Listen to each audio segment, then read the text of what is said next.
अस्सलाम वालेकुम रहमतुल्लाहि व बरकातुहू। दूसरे नंबर पर मोहतरम भाई ने लिखा जी अन नज़रु इला अली ने इबादतुन, अली रजी अल्लाह को देखना भी इबादत है। जी ये रवायत भी मौजू है। शेख अलबानी की सिलसिला हदीस ज़ईफ़ा वल मौज़ूआ देख लें जी 4702 नंबर हदीस यानी 4702। इसी तरह ज़ईफ़ुल जामे 5992 उसको भी पढ़ लें।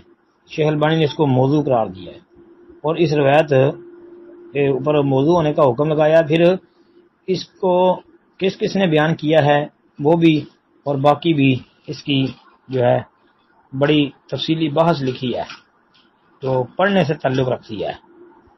तो जो तहकीक का तलबगार है वो शेख अलबानी रहमतुल्लाह अलैह की जो है किताब सिलसिला ज़ईफ़ा उसको ज़रूर देखे, इंशाल्लाह बड़ा फ़ायदा होगा। अस्सलामु अलैकुम रहमतुल्लाहि व बरकातुहू। जी अस्सलाम वालेकुम रहमतुल्लाहि व बरकातुहू।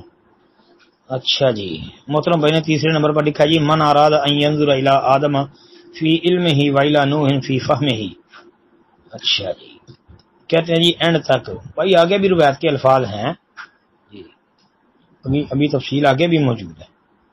जैसे इब्राहिम अलैहिस्सलाम, यहया बिन ज़करिया, मूसा बिन इमरान और फिर अली रज़ी अल्लाह का, यानी इसमें तफसीली जिक्र है।